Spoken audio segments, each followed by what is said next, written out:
BBC বাংলায় এখনকার প্রধান খবর। ইউরোপীয় ইউনিয়নের প্রধান আলোচনাকারী ব্রিটেনের সাথে ব্রেক্সিট আলোচনার সাফল্য সম্পর্কে নিরাশা প্রকাশ করেছেন। বাংলাদেশের আদালত হেফাজত সহ ৩ ইসলামপন্থী নেতার বিরুদ্ধে রাষ্ট্রদ্রোহের অভিযোগে তদন্ত নির্দেশ দিয়েছে। কি অভিযোগ আনা হয়েছে এদের বিরুদ্ধে? তারা ধর্মীয় লেবাস ব্যবহার করে উস্কানিমূলক বক্তব্য দিয়ে বাংলাদেশের জাতির পিতা বঙ্গবন্ধু শেখ মুজিবুর রহমানের যে ভাস্কর্য সেটি অপসারণের জন্য রাষ্ট্রের মধ্যে অরাজক পরিস্থিতি সৃষ্টি করতে চায়, যেটি রাষ্ট্রদ্রোহিতা শামিল বলে আমরা মনে করি। বাংলাদেশের শিশু উন্নয়ন কেন্দ্রগুলো থেকে কেন শিশুরা পালিয়ে যায় শুনবেন সে সম্পর্কে। প্রান্তিক আয়োজনে থাকছে ফোন ইন। তবে শুরুতেই এখনকার মতো সর্বশেষ বিশ্ব সংবাদ।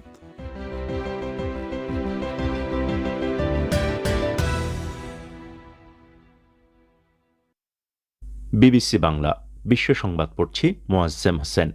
ব্রেক্সিট নিয়ে ইউরোপীয় ইউনিয়নের প্রধান আলোচনাকারী মিশেল বার্নিয়ে ব্রিটেনের সঙ্গে বাণিজ্য আলোচনার সাফল্য সম্পর্কে নিরাশা প্রকাশ করেছেন বলে জানা গেছে। চলতি সপ্তাহে এই আলোচনা এক গুরুত্বপূর্ণ ধাপে পৌঁছতে যাচ্ছে।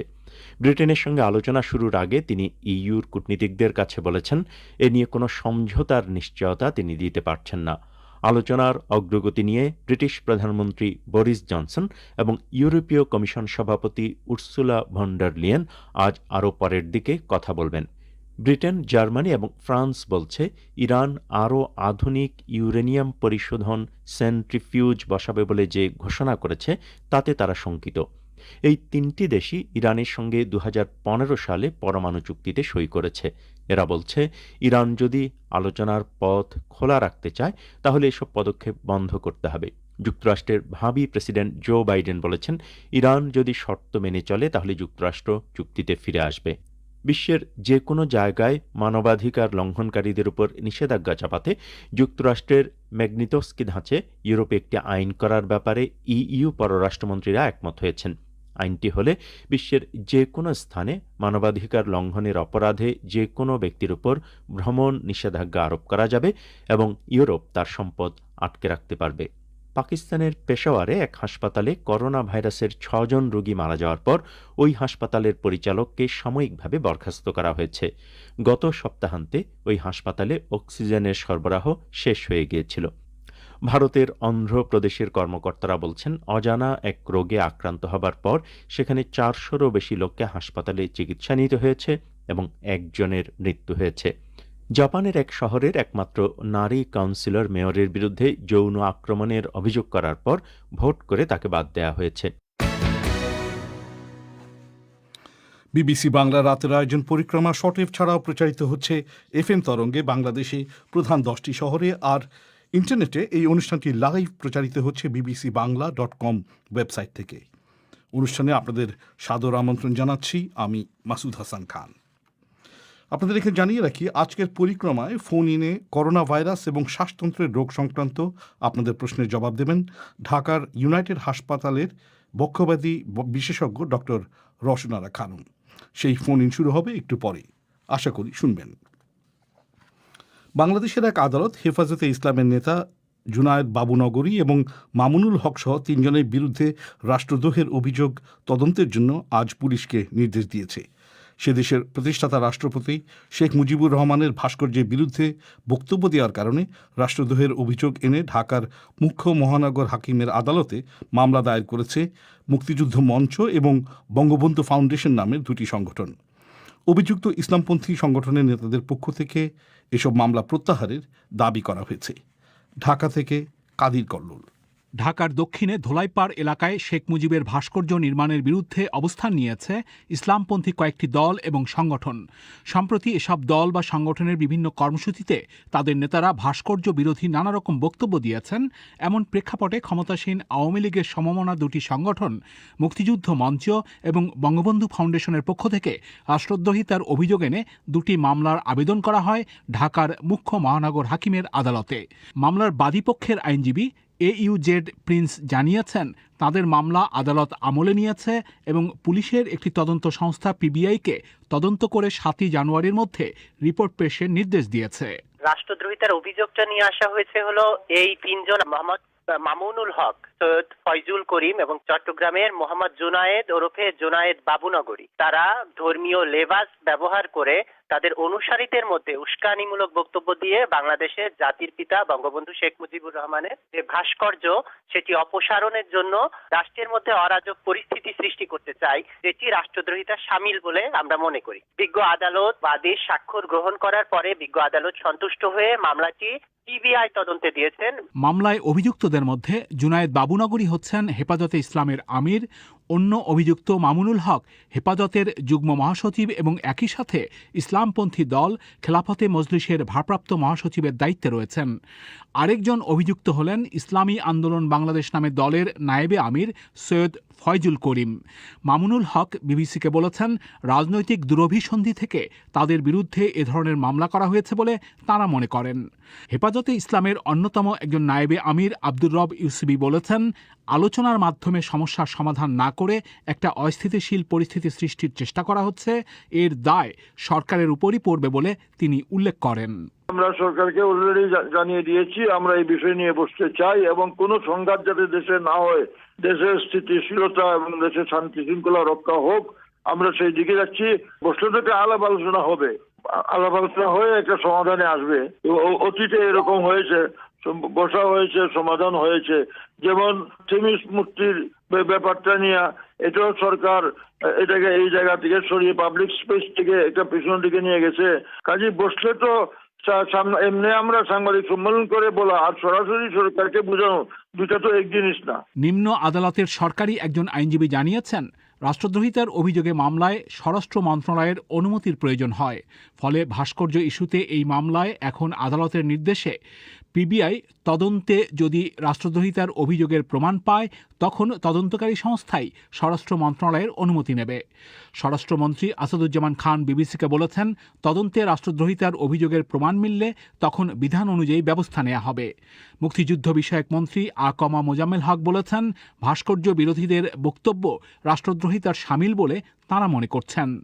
এদিকে ভাস্কর্য বিরোধীদের অনেকে যে বলেছেন তারা সরকারের সাথে আলোচনা চেয়েছেন, সরকারের ধর্ম প্রতিমন্ত্রী মোহাম্মদ ফরিদুল হক খানও বলেছেন, অল্প সময়ের মধ্যেই আলোচনার মাধ্যমেই সমস্যার সমাধান হবে।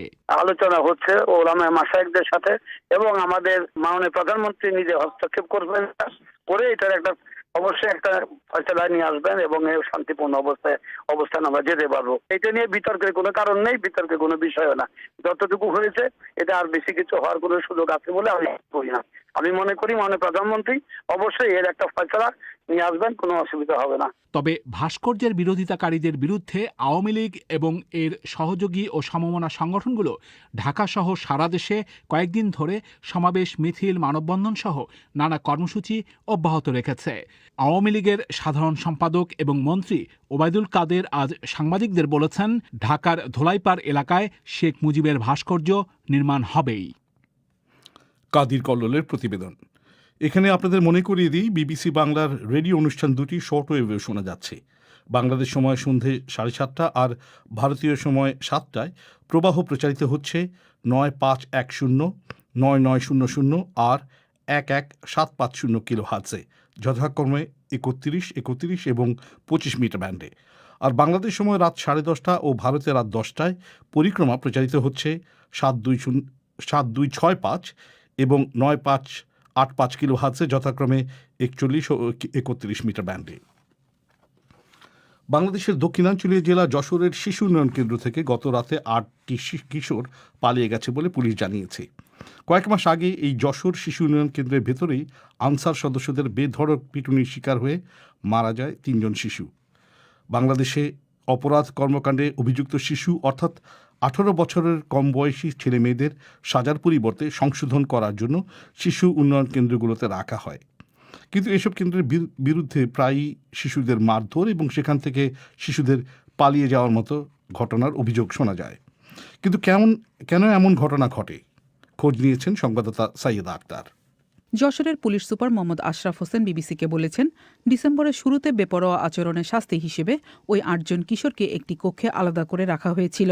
সেখান থেকেই রোববার রাতে পালিয়েছে তারা। ঠিক এন্ট্রিগেটের পাশে গার্ড রুমের পিছনে একটি রুম আছে, ওই রুমে রাখা হচ্ছিল বিগত কয়েকদিন যাবতই। তো এই গার্ড রুমের সাথেই একটি বাথরুম আছে।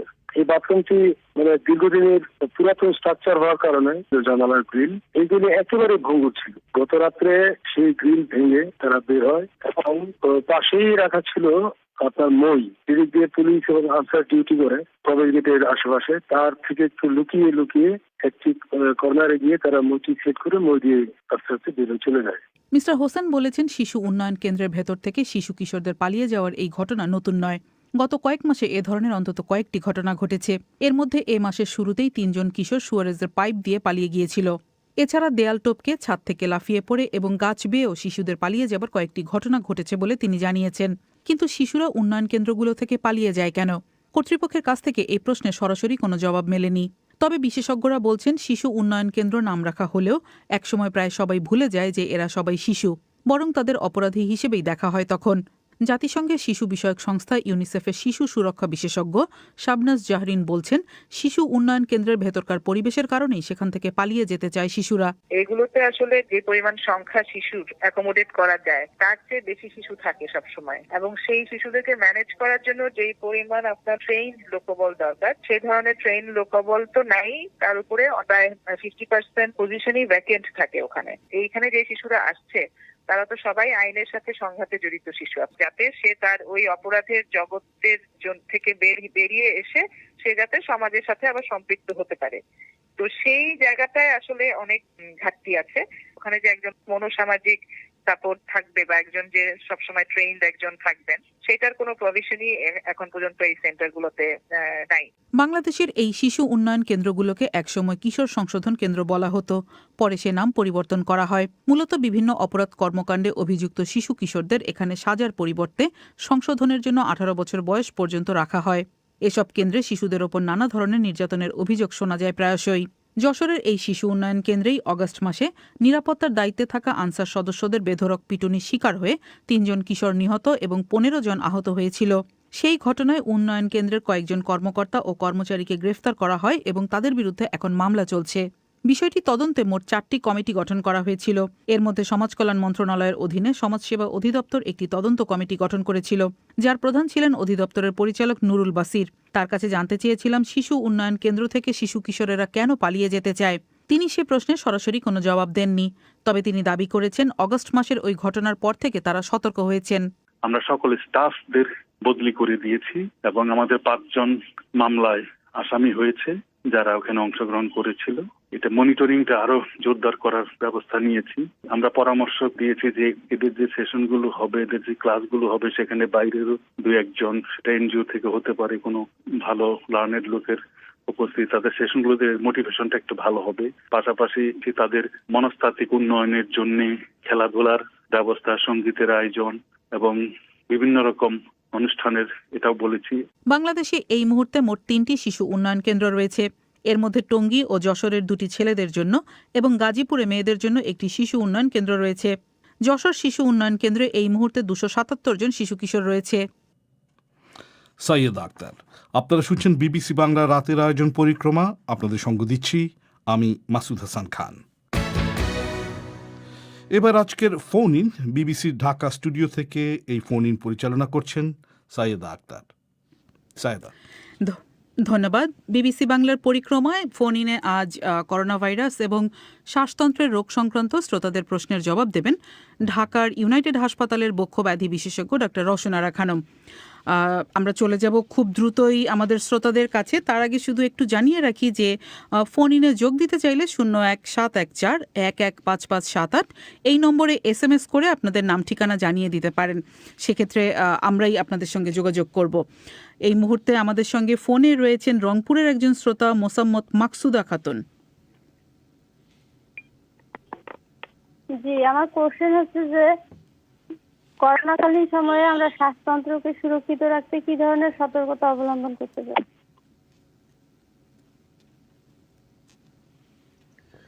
মাকসুদা, অনেক সুন্দর একটা প্রশ্ন। করোনাকালীন সময়ে আপনার শ্বাসতন্ত্রকে সুরক্ষিত রাখতে যে ধরনের ব্যবস্থা নেবেন সারা বছরই আসলে সেগুলোই করা উচিত। যে কোনো শ্বাসনালীর অসুখ থেকে বাঁচতে গেলে অবশ্যই একটা হাইজিন বলি আমরা বা নির্দিষ্ট স্বাস্থ্য ব্যবস্থাপনার মধ্যে থাকতে হবে। যেমন আপনাকে ডাস্ট বা ধুলাবালি পরিহার করে চলতে হবে, ধূমপান মুক্ত পরিবেশে থাকার ব্যবস্থা করতে হবে এবং কোনো অসুখ বা কোনো অ্যালার্জি বা কোনো এ ধরনের সমস্যা থাকলে অবশ্যই ডাক্তারের পরামর্শে সেটার চিকিৎসা করতে হবে। আর কিছু কিছু ক্ষেত্রে আমরা ভ্যাকসিনের কথা বলে থাকি বা টিকাদানের বন্দোবস্ত আছে যেগুলো আমাদের শ্বাসনালীর অসুখকে প্রতিহত করে অনেকটাই, যেমন হচ্ছে টিবির টিকা, তারপরে হচ্ছে নিউমোনিয়ার টিকা বা ইনফ্লুয়েঞ্জার টিকা আমরা দিতে পারি নির্দিষ্ট সময়ে। ধন্যবাদ। এবারে ঢাকার একজন শ্রোতা উপমা সরকার, তিনি তার প্রশ্নটি নিয়ে আসবেন। আমার প্রশ্নটি হচ্ছে যে আমরা প্যান্ডেমিকের কারণে সবসময় মাস্ক পরছি যাতে আমাদের মুখ অথবা নাকের মাধ্যমে ভাইরাস না প্রবেশ করে, কিন্তু ভাইরাস তো চোখের মাধ্যমে প্রবেশ করে। তো আমরা কি সবসময় মাস্ক যখন পরিধান করছি তখন কি আমাদের চোখ সুরক্ষিত যখন আমরা জনসংস্পর্শে আসি কিংবা খালি জায়গায় থাকি? আমাদের চোখ কতটা সংরক্ষিত থাকবে তখন বা প্রোটেক্টেড না, থাকবে? আপনার করোনার জন্য আসলে 3টাই এন্ট্রি পয়েন্ট, কিন্তু আমরা সাধারণত ছড়িয়ে দেই বাতাসের মধ্যে যখন আমরা কথা বলি, এবং শ্বাস তো একটা অ্যাক্টিভ প্রসেস, আমরা একটা শ্বাস টেনে বাতাসের মধ্যে নিচ্ছি, এখান দিয়ে এই জন্য সংক্রমণের চান্সটা বেশি থাকে। কিন্তু চোখটা ওপেন স্পেস, অবশ্যই চোখে পড়লে সেখান থেকে ভাইরাস সংক্রমিত হওয়ার চান্স অবশ্যই আছে। এই জন্যই মাঝে মাঝে দেখা যায় আমরা অনেকে হচ্ছে ফেস শিল্ড বা গগলস বা চশমা এগুলো ব্যবহার করি।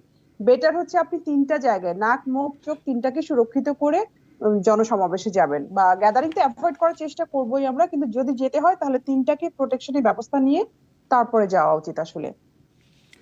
ধন্যবাদ। এবার রংপুরেরই আরেকজন শ্রোতা খোকন মিয়া, তিনি তার প্রশ্নটি নিয়ে আসছেন। আমার অনেকদিন থেকে সর্দি হাসি, হ্যাঁ অনেকদিন থেকে সর্দি হাসি, যখন আবার দিনে বা রাতে যখন ঘুমাতে যাই, যখন ঘুম ভাব ওই মুহূর্তে জানি মাথার বুক ঝাঁকুনি দেওয়ার সঙ্গে সঙ্গে ঘুমটা ভেঙে যায়। ভেঙে যাওয়ার পর মুখ দিয়ে জানি কি জানি একটা আওয়াজ বেরোয়, হ্যাঁ আওয়াজ বেরোয়। কিন্তু কিছুদিন আগে আমি নিউরো ডাক্তারকে দেখাইছিলাম, উনি আবার বিশ্বপুরো 2 পয়েন্ট খেতে দিছিল। ওই বিশ্বপুরো 2 পয়েন্ট খাওয়ার পর ওই ঝাঁকুনিটা, বুকের ঝাঁকুনি আর মাথার ঝাঁকুনিটা আর নাই। কিন্তু ইদানিং আমার এই শীতে আবার রাত 12টার পর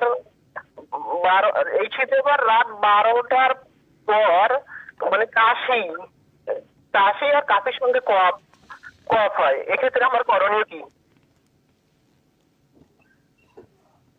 আচ্ছা, যেটা হচ্ছে যে আপনার হাঁচি আছে, তারপর নাক বন্ধ থাকে, এরকম একটা হিস্ট্রি শুনে মনে হলো, এবং কাশি আছে যেটা শীতকালে বাড়ছে, তার সঙ্গে কফ উঠছে, কারণ আপনার সমস্যা কিন্তু বেশ কয়েকটা উপসর্গ আমরা দেখতে পাচ্ছি।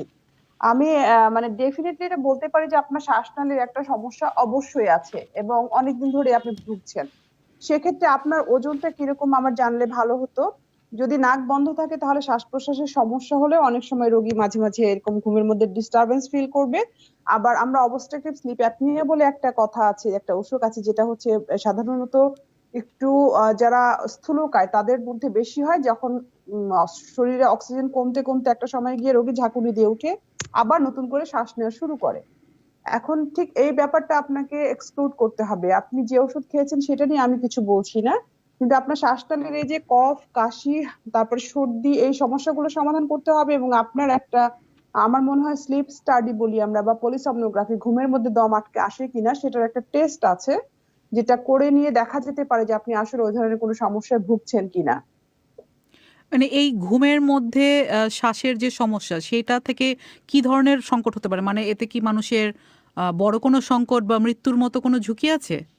হ্যাঁ, অবশ্যই সংকট হতে পারে। এটা হচ্ছে আমরা বলি, অবশ্যই আছে, এটাকে আমরা সাইলেন্ট কিলার বলি অনেক সময়, কারণ আমরা এই জিনিসটা আমাদের দেশে বিশেষ করে অনেকটা নেগলেক্টেড।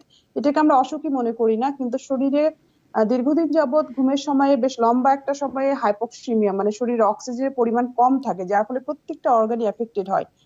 দেখা যায় যে পেশেন্টের হাইপারটেনশন, মানে হাই ব্লাড প্রেশার, ডায়াবেটিস সবকিছু আনকন্ট্রোল হয়ে যাচ্ছে।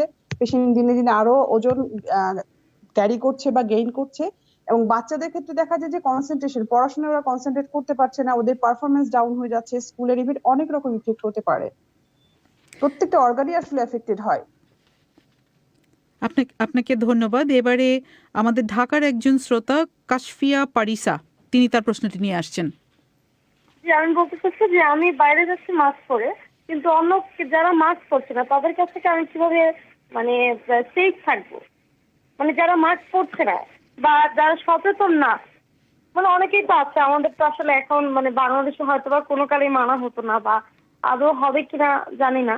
তো যারা মানে একেবারেই সচেতন না, তাদের কাছেও তো আমাদের মানে মেলামেশা করতে হবে, কনভারসেশন করতে হবে। তাদের থেকে আমরা কিভাবে মানে সচেতন হতে পারি, মানে দূরে তাদের থেকে আমরা দূরে থাকবো নাকি তাদের সাথে তো আমাদের তো কথা বলতেই হবে। কিভাবে আমরা আমার নিজেকে নিরাপদ রাখবো তাদের কাছ থেকে?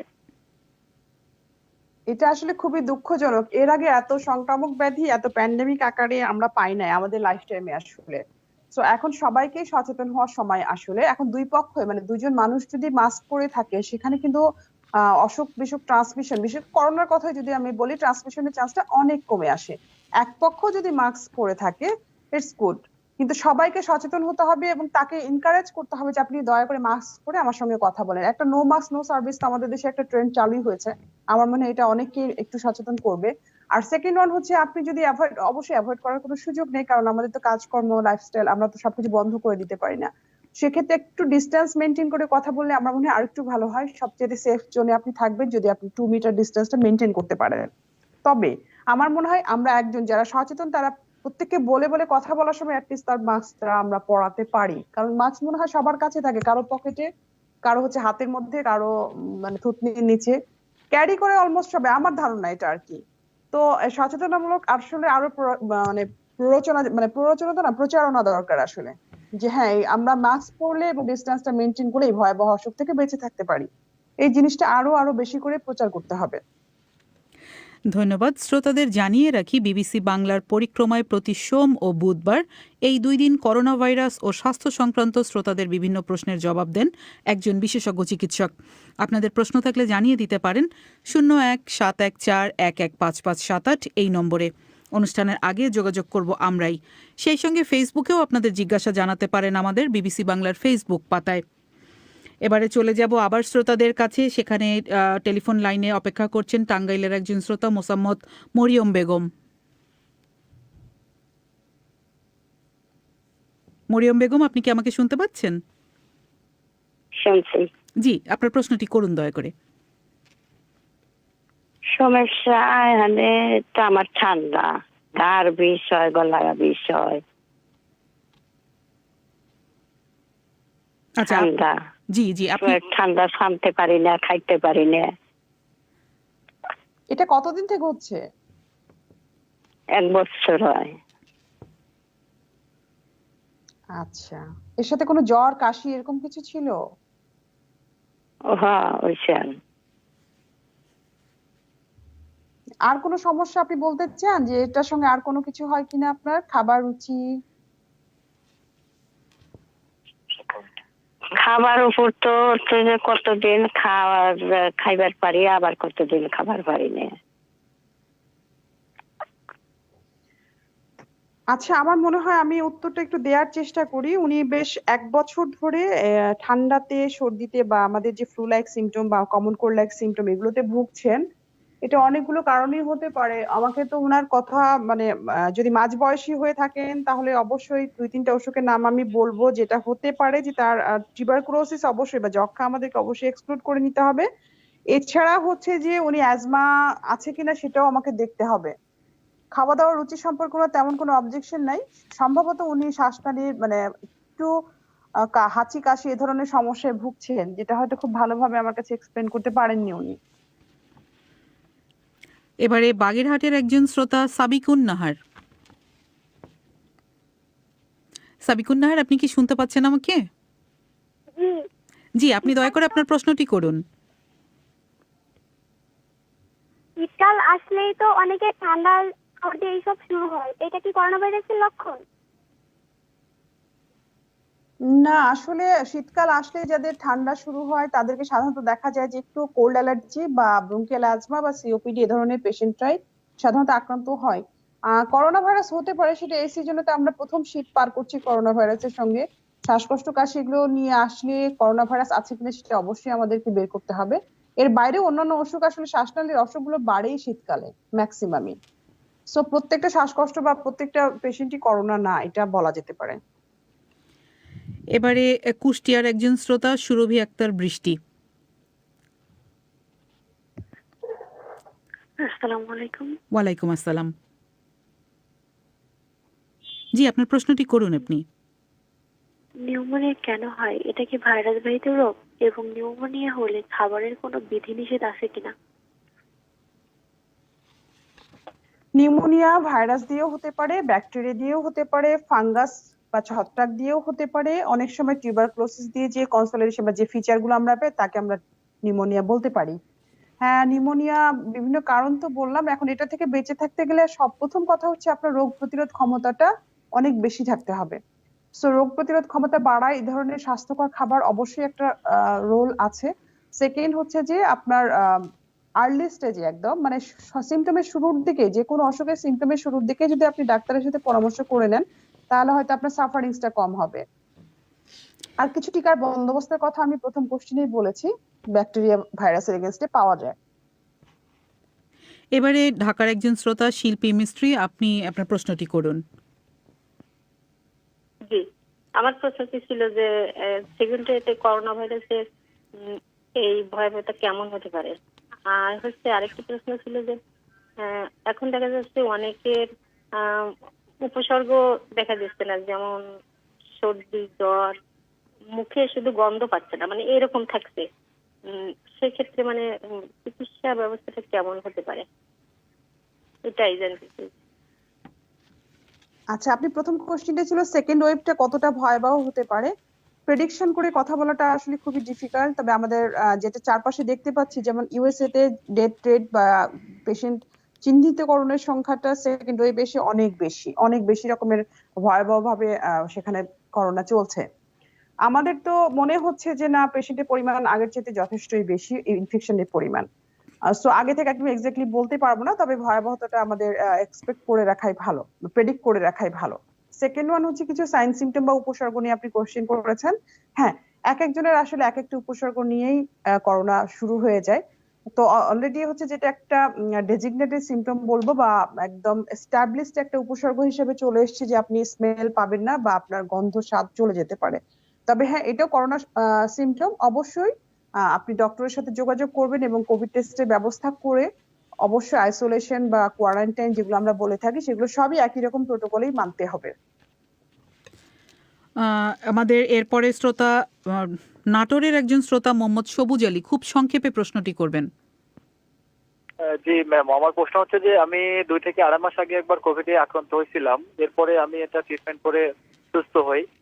গতকাল থেকে গত রিসেন্টলি আমি দেখতেছি আর কি যে আমার গলাটা খসখস করতেছে এবং কাশি হচ্ছে। এক্ষেত্রে আমার ছোট একটা বাচ্চা আছে যার বয়স 15 মাস, ওরও ঠান্ডা জ্বর। তো আমি আসলে জানতে চাচ্ছিলাম যে আমার এই গলা খুসখুসটা এটা করোনার লক্ষণ কিনা এবং এটা থেকে পরিত্রাণের উপায় কি।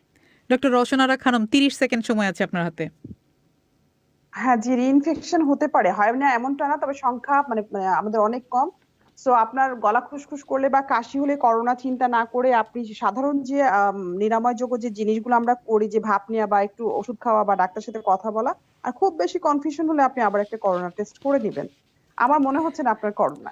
আপনাকে ধন্যবাদ ডক্টর রওশন আরা খানম। শ্রোতাদের প্রশ্নের জবাব দিচ্ছিলেন ইউনাইটেড হাসপাতালের বক্ষব্যাধি বিশেষজ্ঞ ডক্টর রওশন আরা খানম। সকলকে ধন্যবাদ জানিয়ে ফিরিয়ে নিয়ে যাব লন্ডন স্টুডিওতে, সেখানে রয়েছেন মাসুদ হাসান খান। আজকের ফোন ইন পরিচালনা করলেন সাইয়েদা আক্তার। এবার অধিবেশন শেষ করার আগে সংবাদ শিরোনাম আরেকবার। ইউরোপীয় ইউনিয়নের প্রধান আলোচনাকারী মিশেল বার্নিয়ে ব্রিটেনের সাথে ব্রেক্সিট আলোচনার সাফল্য নিয়ে নিরাশা প্রকাশ করেছেন। বাংলাদেশের আদালত হেফাজত সহ 3 ইসলামপন্থী নেতার বিরুদ্ধে রাষ্ট্রদ্রোহের অভিযোগ তদন্তের নির্দেশ দিয়েছে। ব্রিটেন, জার্মানি এবং ফ্রান্স বলেছে যে ইরান আরও আধুনিক ইউরেনিয়াম পরিষদ সেন্ট্রিফিউজ বসাবে বলে যে ঘোষণা করেছে তা নিয়ে তারা শঙ্কিত। এরই সঙ্গে শেষ করছে আজকের পরিক্রমা। আমাদের পরবর্তী অনুষ্ঠান প্রবাহ শুনতে পাবেন আগামীকাল। সেই অধিবেশন শোনার আমন্ত্রণ জানিয়ে আজকের মতো বিদায় নিচ্ছি আমি মাসুদ হাসান খান। শুভরাত্রি।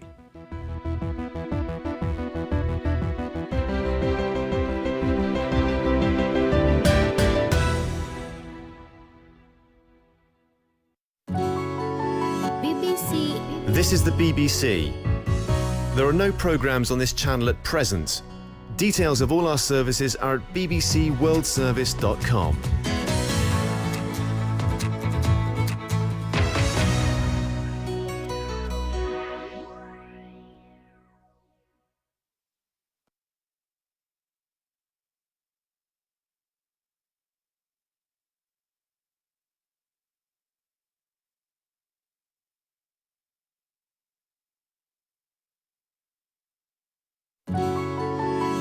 BBC. This is the BBC. There are no programs on this channel at present. Details of all our services are at bbcworldservice.com.